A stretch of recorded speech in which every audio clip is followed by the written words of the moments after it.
세상에 많은 고난이 있지만 사실 죽음만한 고난은 없습니다. 그래서 다윗이 시편 23편에서 사망의 음침한 골짜기라고 말하죠. 그러니까 죽음을 음침한 골짜기에 비유를 하는 겁니다. 이때 음침하다라는 말은 아주 짙은 어두움을 의미합니다. 그러니까 깊은 흑암이죠. 빛이라고는 전혀 없는, 생명이라고는 전혀 없는, 소망이라고는 전혀 없는 상태죠. 그래서 이제 그 죽음이 이렇게 절망적이라는 거죠. 고린도서 15장을 보면 바울은 부활에 대해서 쭉 얘기하면서 뭐라고 말하냐면 맨 나중에 멸망받을 원수는 사망이니라라고 말해요. 이 말은 다시 말하면 죽음이 우리의 최후의 적이다라는 말입니다. 죽음이 최후의 적이라는 말은 순서상으로 맨 마지막 원수다. 단순히 그 의미만이 아니라 죽음이야말로 가장 큰 적이다. 최대의 적이다. 이렇게 얘기하는 것입니다. 그래서 죽음은 그 자체로 절망이라고 할 수 있어요. 그래서 사람들은 흔히 죽음 앞에서 낙담하고 절망하고 좌절합니다. 슬퍼합니다. 두려워 떨 수밖에 없습니다. 그러나 우리가 아는 대로 기독교는 죽음에 굴복한 종교가 아니라 죽음을 이기고 승리한 종교죠. 질병과 고난과 죽음의 위협을 넘어서 주님 안에 있는 회복과 소생과 생명을 바라보는 것이 우리의 믿음입니다. 왜 그러냐면 우리가 믿는 주님이 그 죽음을 이기고 부활하신 주님이기 때문에, 생명의 주님이시기 때문에 그렇죠. 오늘 우리가 함께 읽은 이 본문은 바로 생명의 주님 되신 예수님을 우리에게 보여줍니다. 지난주 우리는 혈루증 앓는 여인의 이야기를 보면서 그 5장 그 사건의 서두에서 회당장 야이로라는 사람이 등장하는 것을 봤어요. 그가 예수님께 나와서 죽어가는 자기 딸을 위해서 간구했습니다. 이 회당장은 한마디로 회당의 운영을 책임지고 있는 사람이에요. 그러니까 유대인들이, 이스라엘이 바벨론에 멸망하고 유대인이 흩어졌을 때 이들이 성전 중심으로 모일 수가 없게 되니까 자신들의 교육과 어떤 그 종교적인 그 목적으로 가는 곳마다 회당을 세웠습니다. 유대인들은 10명만, 10가정만 모이면 회당을 세웠다. 이렇게 얘기를 하죠. 그런데 이 회당의 운영을 책임지고 있는 사람이, 행정을 책임지고 있는 사람이 회당장입니다. 회당장은 오늘날로 말하면 목회자 같은 성직자가 아니고 그냥 일반 그 신자라고 할 수 있어요. 그래서 회당 건물의 관리라든지 혹은 주중에 모이는 이제 학교의 운영이라든지 재정이라든지 그 회당에 보관하는 성경 두루마리 관리라든지 이런 것들을 맡는 사람이 회당장이었습니다. 그러니까 신앙적으로 혹은 교육에 있어서 굉장히 영향력을 유대인 사회에 미쳤던 사람이에요. 이 회당장의 중요한 역할 중에 또 하나는 있는 것이 뭐냐면 그 안식일에 설교할 랍비를 초청하는 그런 그 권한을 가지고 있었어요. 그러니까 이 회당장은 유대인 사회에서 굉장히 유력한 지위에 있는 사람이고 많은 영향을 끼칠 수 있는 그런 사람이었던 거죠. 그런데 그런 회당장 중에 한 사람인 야이로가 예수님의 발 앞에 와서 꿇어 엎드립니다. 예수님 발 아래 엎드립니다. 당시 회당장의 사회적 지위를 생각을 해보면 야이로가 이렇게 아무 앞에서나 아무 사람 앞에 갑자기 무릎을 꿇는다는 것은 있을 수가 없는 일이에요. 평소에 야이로는 누군가에게 절을 받았을지언정 누군가에게 절하는 일은 매우 드물었을 거예요. 성경에 나와 있지 않지만 아마도 그에게 12살 딸이 있는 것을 보면 연대에 있어서도 예수님보다 훨씬 위였을 것입니다. 그런데도 야이로가 이렇게 예수님 앞에 나와서 무릎 꿇고 꿇어 엎드린 이유가 뭐겠습니까? 그의 상황이 그만큼 절박했다는 것이죠. 23절은 우리에게 그가 예수님에게 나온 이유를 설명하기를 그의 딸이 죽게 되었다 이렇게 얘기를 합니다. 이 야이로의 딸이 어떤 질병이 걸렸는지 사실 정확히 알 수가 없어요. 그것이 중근동에 다시 유행하던 열병 같은 거였는지 아니면 어떤 고질병이 계속 오래 계속되다가 시름시름 앓다가 죽어가는 상태에 있는 것인지 그것은 정확히 알지 못합니다. 분명한 사실은 이 어린 딸이 죽어간다는 거예요. 누가복음 8장을 보면 이 야이로의 딸은 더구나 외딸이다 그렇게 얘기를 합니다. 그리고 우리가 읽은 본문 말씀 뒷부분에 보면 이 아이는 12살 났다. 그러니까 하나뿐인 외동딸이 죽어가는 겁니다. 12살 난 어린 딸이 죽어가는 거예요. 우리가 이 이야기를 하도 많이 들어서 우리는 읽을 때 그냥 덤덤하게 읽을지 모릅니다. 그러나 한번 가만히 생각해 보세요. 아버지의 애타는 심정이 어떠했을지 우리가 이 장면을 머릿속에 가만히 그려보면 그것을 충분히 이해할 수 있습니다. 아이를 살리고자 하는 부모의 간절하고 절박한 심정이 자신의 신분이나 짐이나 체면을 내던지게 했어요. 삶의 가장 암담한 상황이 이 야이로의 마음을 겸비하게 하고 가난하게 만들었어요. 삶의 한계 상황이 그 당시 유대 사회에서 중심 인물이라고 할 수 있는 회당장 야이로를 예수님 앞에 나아가게 만들었다는 겁니다. 저는 이런 야이로의 모습을 보면서 우리의 삶의 고난이나 위기나 한계의 상황이 우리에게 주는 유익이 있다라는 생각을 하게 됐습니다. 아마도 야이로의 딸이 위독하지 않았다면, 그의 삶이 평탄하고 평온했다면 야이로는 예수님 앞에 나아가지 않았을 수도 있습니다. 그렇다면 그는 전혀 예수님에 대해서 고려하지도 않았을 거예요. 생각에 두지도 않았을 겁니다. 예수님에 대한 믿음을 갖게 되지도 않았을 거예요. 그러나 그의 삶의 위기는 그가 자신의 그 삶의 위기 앞에서 가장 귀중한 분을 발견하게 하고 또 그 앞에 나아갈 수 있는 계기를 만들어 주었습니다. 이것이 고통이나 고난이나 삶의 위기가 때때로 우리에게 주는 유익이다 이렇게 얘기할 수 있어요. 물론 어떤 사람들은 삶의 위기가 없어도 잘 믿는 사람들이 있습니다. 그러나 많은 경우에 우리는 삶의 고난을 통해서 주님을 만납니다. 인생의 위기가 우리를 가난하게 만들고 겸손하게 합니다. 우리의 삶에 예수님이 필요하다라는 것을 자각하게 하고 인식하게 해요. 주님만이 그 문제의 해결자가 되신다. 다른 해결 방법이 없고 주님만이 해결하실 수 있다라는 것을 깨닫게 합니다. 그런데 가만히 생각해 보면 처음 예수를 믿는 사람만 이런 유익을 누리는 것이 아니라 때때로 오랫동안 신앙생활을 한 사람들도 삶의 위기에서 주님을 새롭게 만나는 은혜를 경험하곤 합니다. 쉽게 말해서 우리의 병상이 축복의 침상이 되는 겁니다. 우리의 실패가 영적인 성숙의 계기가 되는 것입니다. 자신이 믿고 의지하던 세상 것들을 내어버리고 그것을 끊어버리고 하늘에서 오는 위로와 힘과 도우심을 바라보게 되는 거예요. 제가 이번에 대장암 수술을 하면서 또 치료를 하면서 이렇게 새롭게 하시는 하나님의 은혜를 누렸습니다. 죽음 앞에 서보면 우리가 안달하고 매달리고 막 속상해하고 하던 그 문제들이 정말 하찮게 보여요. 그래서 아무것도 아닙니다. 무엇보다 하나님이 내게 허락하신 이 관계들 사람들이 지금 현재 내게 있는 사람들이 얼마나 소중하구나 하는 것을 알았어요. 또 한편으로는 내가 누군가의 아픔에 공감한다고 혹은 누군가를 위로한다고 건넨 말들이 어떤 면에서는 참 피상적이었구나. 그 상황에서는 나는 최선을 다해서 위로했다고는 하지만 정말 그 아픔을 내가 제대로 알았을까 하는 것을 생각하게 됐어요. 무엇보다 누군가를 사랑한다면 어떻게 그 사랑을 표현해야 할지, 어떻게 그를 돌아봐야 할지 그것을 조금 더 알게 됐다고 할 수 있습니다. 찬송가 378장을 보면 제가 종종 이야기하는데 큰 물결 일어나 나 쉬지 못하나 이 풍랑으로 인하여 더 빨리 갑니다. 이런 가사가 있어요. 인생의 바다에 풍랑이 일어나면 곤고하죠. 쉬지를 못합니다. 괴롭습니다. 그런데 찬송가 가사의 저자는 뭐라고 말하냐면 이 풍랑 때문에 오히려 더 주님 앞에 하늘을 향하여 더 빨리 간다. 이렇게 고백합니다.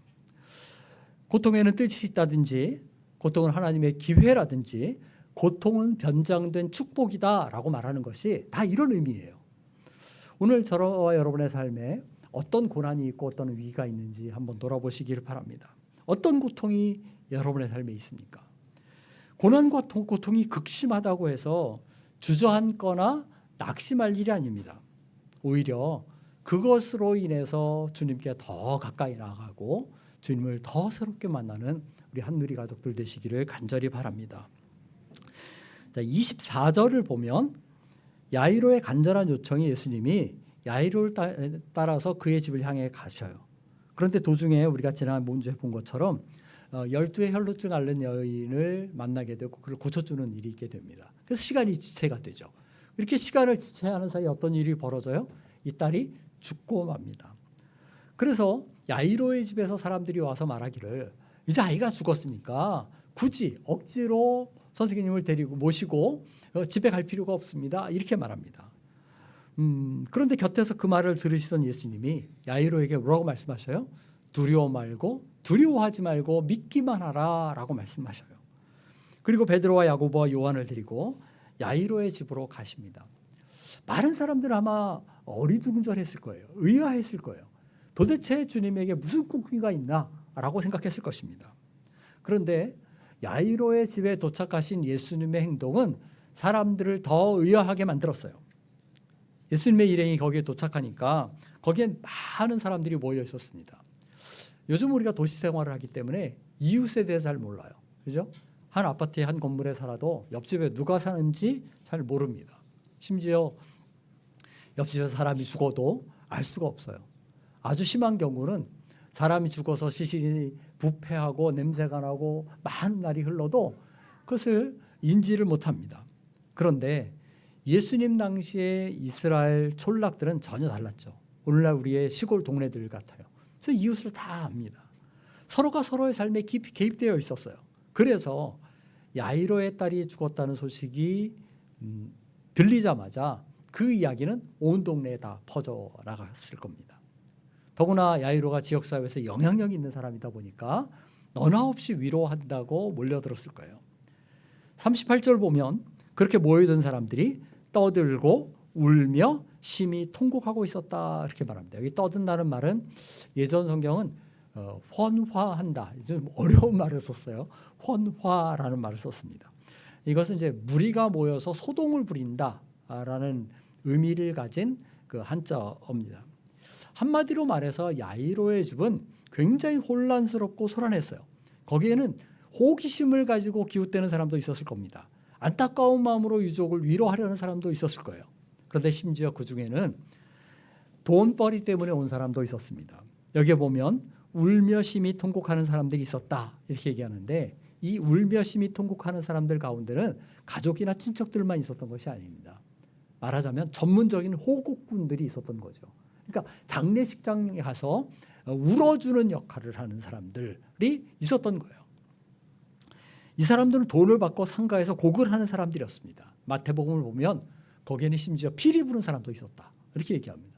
그러니까 한번 이 장면을 머릿속에 그려보세요. 아이가 죽었어요. 그런데 이 집은 떠드는 소리, 피리 소리, 울음소리, 고함소리 이것으로 굉장히 어수선했던 겁니다. 그런데 거기에 예수님이 도착하셔요. 주님이 손을 떨며 우는 사람들을 책망하시듯이 어찌하여 떠들며 우는가 물으시고는 뭐라고 말씀하셔요? 이 아이가 죽은 것이 아니라 잔다고 말씀하십니다. 예수님이 왜 이렇게 말씀하셨습니까? 우리가 이 사건의 결말을 아는 것처럼 주님은 이 아이가 소생할 것을 아셨기 때문에 이 야이로의 딸이 잔다고 말씀하신 겁니다. 그러나 현장에서 있던 그 상황을 보고 있던 사람들은 이 말씀에 어리둥절했을 거예요. 이 잔다는 말이 도무지 이해가 안 갔을 것입니다. 그런데 우리가 이 사건과 성경의 전체의 교훈을 생각을 해보면 사실 잔다는 말처럼 그리스도인의 죽음을 잘 표현한 말이 없다 이렇게 얘기할 수 있어요. 성경은 곳곳에서 성도의 죽음을 잠에 비유합니다. 대표적으로 데살로니가전서에서 바울은 주 안에서 자는 자들이 예수님의 재림 때에 부활할 것이다 이렇게 얘기해요. 이때 잔다, 주 안에서 잔다라는 말은 주님 안에서 주님을 믿고 죽은 성도들을 가리키는 것이죠. 자, 그럼 왜 성경이 죽음을 잠에 비유할까 하는 겁니다. 잔다는 건 뭐예요? 저녁에 잔다는 것은 우리가 하루의 수고를 그치고 고단함에서 벗어나서 쉬는 것이죠. 휴식하는 것입니다. 그런데 요한계시록에서 말한 것처럼 우리의 죽음은 우리로 하여금 세상의 수고를 그치고 하나님의 안식에 들어가게 하는 관문 역할을 해요. 그래서 죽음은 더 이상 그리스도인들에게 두려운 것이 아니라는 것입니다. 자, 한번 생각해 보세요. 여러분 저녁에 잠자리에 들죠? 근데 잠자리에 들면서 나는 너무 무서워, 잠자는 게. 나는 너무 두려워. 그래서 절대로 나는 안 잘 거야. 그런 사람이 있습니까? 혹은 나는 잠자는 게 너무너무 지겨워. 그런 분이 있습니까? 아마 그런 사람은 하루 종일 잠만 잔 사람일 수 있어요. 그런데 하루를 정말 치열하게 살고 열심히 살고 맡겨진 일에 최선을 다해 산 사람이라면 저녁이 되면 어떻게 돼요?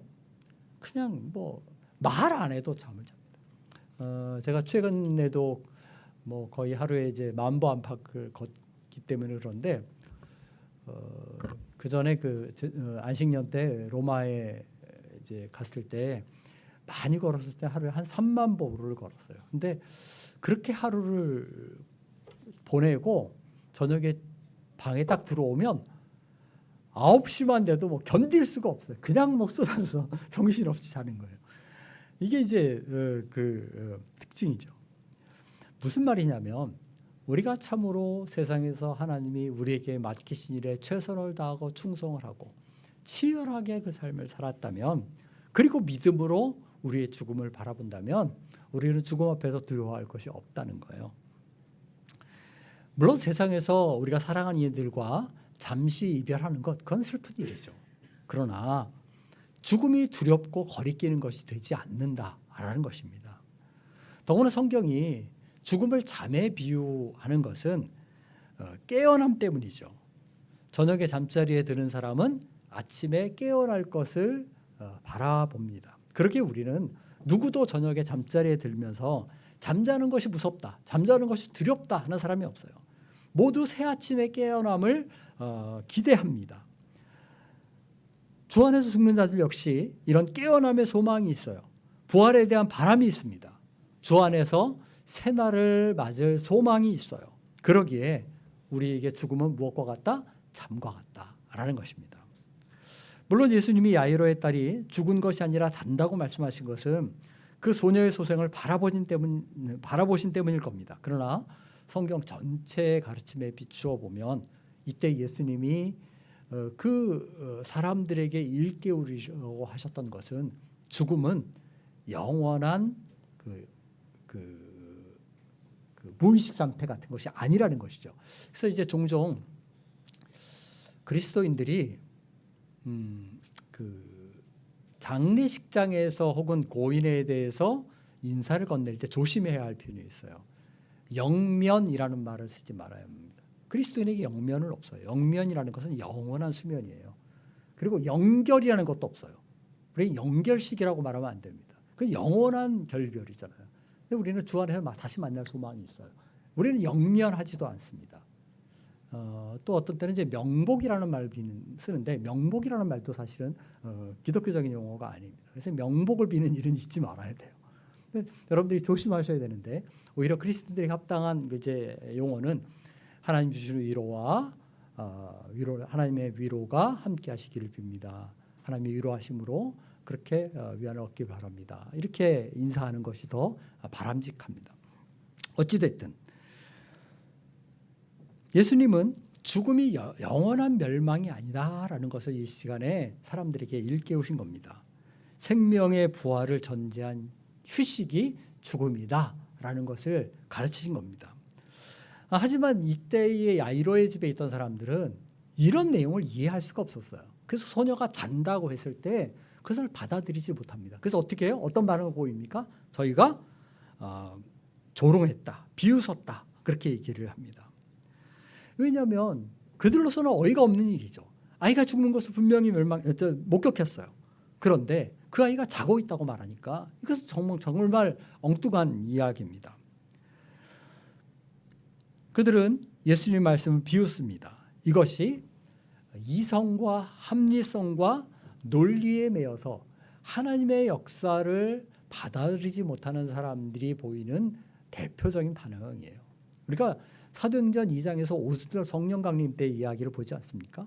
그때 성령이 임하고 사도들이 또 백신문도들이 각자 그 난곳방언으로 그 하나님의 어떤 복음을 메시지를 증언할 때 사람들이 어떤 반응을 보여요? 어떤 사람들은 찔려서 회개하는 사람들이 있었지만 어떤 사람들은 저들이 세술에 취했다라고 조롱합니다. 왜냐하면 그들로서는 이 현상을 이해하고 받아들일 수가 없기 때문에 그래요. 오늘날도 사람들은 자기들의 이성적인 판단에 맞지 않다고 생각하며 무조건 배격합니다. 논리적으로 무순된다고 여겨지는 성경 본문들을 대할 때는 특히 더 그래요. 성경의 기적이나 혹은 하나님의 어떤 놀라운 능력에 대해서는 더욱 거부 반응을 보입니다. 그러나 이런 태도를 가지고는 하나님의 능력이나 하나님의 은혜를 경험할 수가 없어요. 하나님 말씀과 하나님의 능력에 비웃음과 조롱을 보내는 이들은 믿음으로 말미암는 복과 은혜를 경험할 수 없다는 것입니다. 본문 35절을 잘 보세요. 예수님이 어떻게 하십니까? 본문 36절 보면 예수님이 그들을 다 내어보시는 것을 봅니다. 그리고 이제 그렇게 조치하시는 이유가 뭐냐면 불신과 회의를 보이는 사람들 앞에서 어떤 하나님의 능력과 역사를 나타내 보이시는 것을 거리끼셨기 때문일 수도 있죠.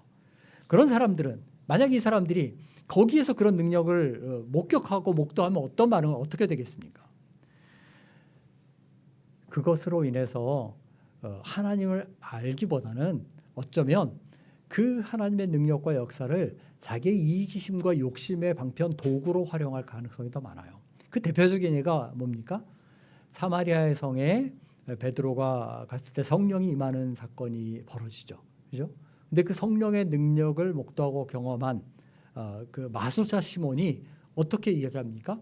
내가 돈을 주고 그 능력을 사고 싶다라고 말하죠. 예수님이 오병이어의 역사를 베푸셨을 때도 비슷한 일이 있었어요. 그 오병이어의 역사를 통해서 육신의 배를 불리는 데 만족하고 그것으로 끝난 사람들은 그 다음 어떻게 해요? 예수님을 왕 삼으려고 쫓아다니는 것을 보게 됩니다.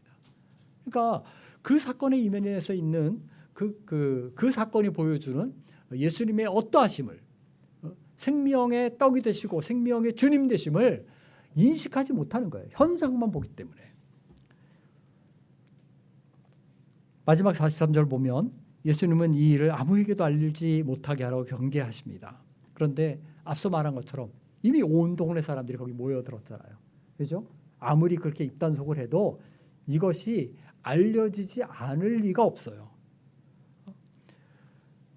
그래서 마태복음 9장에서도 그 소문이 온 땅에 퍼졌다 그렇게 말합니다. 그런데도 예수님은 왜 굳이 야이로에게 그 가족들에게 이 일을 아무에게도 알리지 말라 이렇게 말씀하실까요? 왜냐하면 방금 말한 것처럼 이것이 쓸데없이 부풀려져서 사람들의 호기심을 충족시키는 도구로 사용되고 이기심의 방편이 되는 것, 그것을 경계하신 것이죠. 잘못된 동기로 예수님을 따라다니는 사람들이 생겨날까 염려하신 것입니다. 그런 사람들은 예수님의 메시아 되심을 진정으로 이해하고 믿는 것이 아니라 자신의 육신의 필요와 세상적인 만족을 추구하는 사람들이에요. 그래서 오히려 어떤 일이 벌어집니까? 하나님 나라 역사를 방해하는 일들이 있게 돼요. 오늘도 마찬가지입니다. 어떤 기독교를 기복적인 종교로 잘못 이해하는 사람들 때문에 그래서 육신의 어떤 어떤 복을 누리는 것에 만족하는 종교로 잘못 이해하는 사람들 때문에 이 땅에서 기독교가 복음이 왜곡되고 오해를 받고 배척을 받는 그런 일들이 벌어지는 겁니다. 하나님의 역사를 믿음으로 받지 않는 사람들은 또 하나님을 높이는 겸비함으로 받지 않는 사람들은 하나님의 일에 방해가 될 뿐입니다. 또한 그것은 그들 자신에게도 불행이 돼요.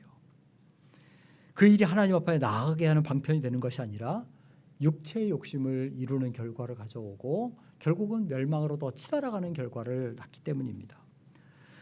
우리가 하나님의 역사, 하나님의 은혜를 어떻게 받아야 할까? 이것을 이 사건을 통해서 다시 한번 깨닫게 돼요.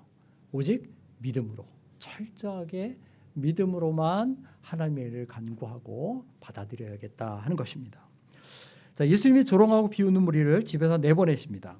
왜냐하면 그 기적을 목격할 믿음이 없기 때문이었죠. 그러나 동시에 한편 생각해 보면 주님이 가져오시는 그 생명의 역사는 이 초상집의 분위기와가 어울리지 않아요. 그러니까 막 통곡하고 떠들고 요란을 떨고 막 우왕좌왕하고 이런 것과 다른 것입니다. 이런 아수라장과는 전혀 달라요. 우리가 삶 속에서 세상 사람들이 어려움과 고난, 위기를 겪었을 때 보이는 전형적인 반응들이 바로 이런 반응들이에요. 사람들은 떠들고 소리를 지릅니다. 울며 통곡합니다. 어찌할 바를 모르고 우왕좌왕합니다. 그런데 이 아수라장 속에 도착하신 예수님의 모습은 어때요? 굉장히 차분해요. 굉장히 평온합니다. 왜요? 아이가 소생할 것을 아셨기 때문에, 또 하나님이 어떤 일을 행하실 것을 확신하셨기 때문에, 또 주님이 자신이 해야 할 일이 무엇인지를 분명히 아셨어요. 그리고 이 일이 가져올 결과가 어떠할지를 분명히 아셨기 때문이죠.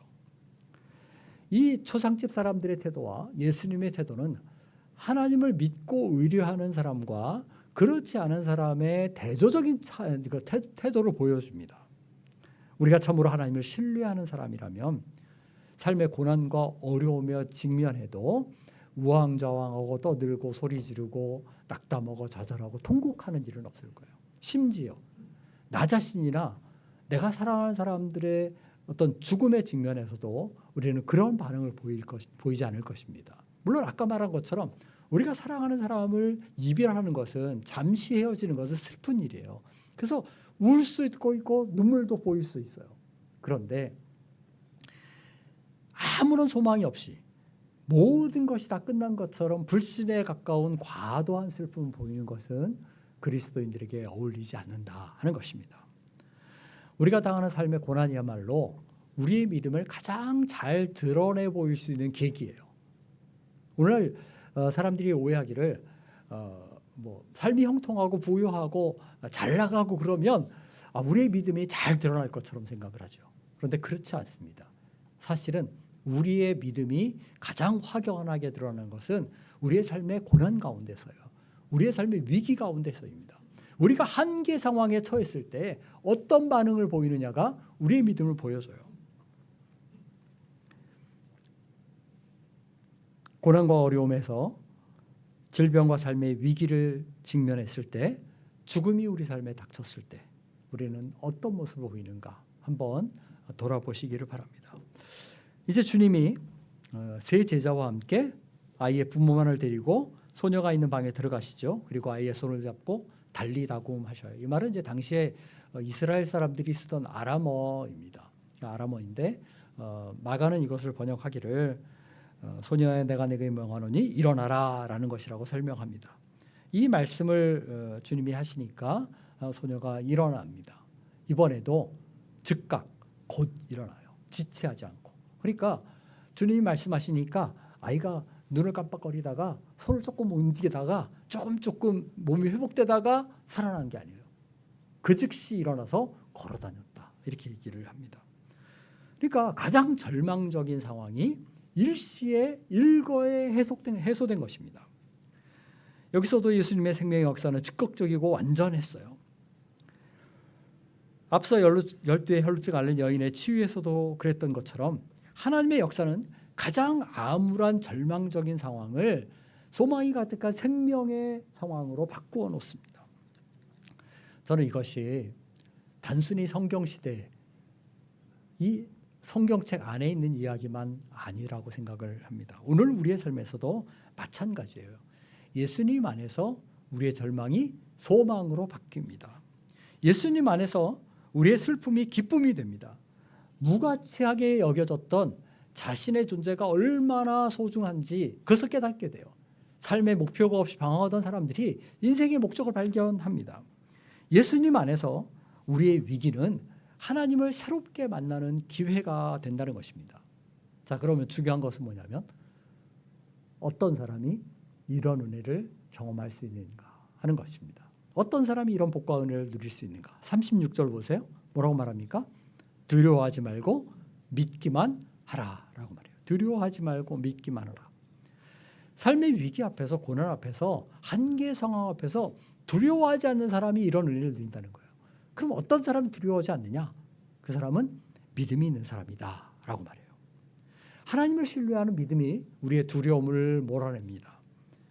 우리의 절망과 좌절을 사라지게 해요. 우리가 잘 아는 대로 우리의 상황보다 하나님을 먼저 보고 크게 보는 사람은 그 삶의 상황 때문에 두려워하지 않습니다. 우리 자신이나 세상이나 어떤 세상의 고난을 먼저 보기보다 하나님을 먼저 바라보고 그 크신 하나님께 시선을 맞추는 사람은 그것들로 인해서 두려워하지 않아요. 하나님을 두려워하는 사람은 어떤 것으로 두려워하지 않습니다. 블레셋과 전쟁할 때 다윗이 골리앗 앞에 서지요. 이스라엘 백성은 다 두려워 떨었습니다. 그 위협과 조롱에 어찌할 바를 몰랐어요. 그런데 다윗은 물맷돌 5개만 가지고 나가면서도 전혀 두려워하지 않았습니다. 왜냐하면 그 골리앗보다 크신 하나님을 다윗이 바라봤기 때문이죠. 하나님을 두려워할 줄 알고 하나님을 믿는 믿음을 가진 사람은 세상으로 인해, 상황으로 인해 두려워하지 않습니다. 이런 사람은 오히려 삶의 극한 상황 속에서 하나님을 바라보고 하나님 베푸시는 놀라운 은혜를 경험합니다. 두려워하지 말고 믿기만 하라라고 말씀하셔요. 이것이 오늘 저와 여러분에게 하시는 주님의 말씀입니다. 이 말씀은 현재 명령형이에요. 제가 헬라어의 현재 명령형에 대해서 여러 번 얘기했죠. 헬라어의 현재형은 계속적인 의미가 있어요. 그러니까 두려워하지 말고 믿기만 하라 하는 말은 이 한 번의 상황에 해당된 것이 아니에요. 그러니까 야이로에게 주님은 뭐라고 말씀하시냐면 지금 내가 한번 두려워하지 않고 한번 믿으면 돼. 이렇게 말씀하신 것이 아니라 두려워하지 말고 계속 믿어라. 그 믿음을 계속 유지해라 라고 말씀하신 것입니다. 우리 역시 마찬가지죠. 하나님의 은혜의 역사를 한 번 경험만으로 끝난 것이 아니에요. 주님 우리에게 그 믿음을 계속 유지해야 한다. 계속 주님을 신뢰해야 한다라고 말씀하셔요. 다시 한번 묻겠습니다. 오늘 저와 여러분에게 닥친 삶의 위기와 고난은 무엇입니까? 그 일이 야이로의 경우처럼 우리 자신을 겸비하게 하고 가난하게 해서 주님께 더 가까이 나아가게 하는 일이 되기를 바랍니다. 오히려 그 일을 통해서 주님을 더 깊이 만나고 새롭게 만나는 은혜를 누리시기를 바랍니다. 우리 한누리 가족들이 어떤 위기에도 두려워하지 않고 하나님만을 신뢰하게 되기를 바랍니다. 그래서 생명의 주관자 되시는 주님을 알미없는 회복과 치유와 소생의 은혜를 순간순간 삶의 구비구비마다 누리는 우리 모두가 되기를 간절히 바랍니다. 기도하겠습니다.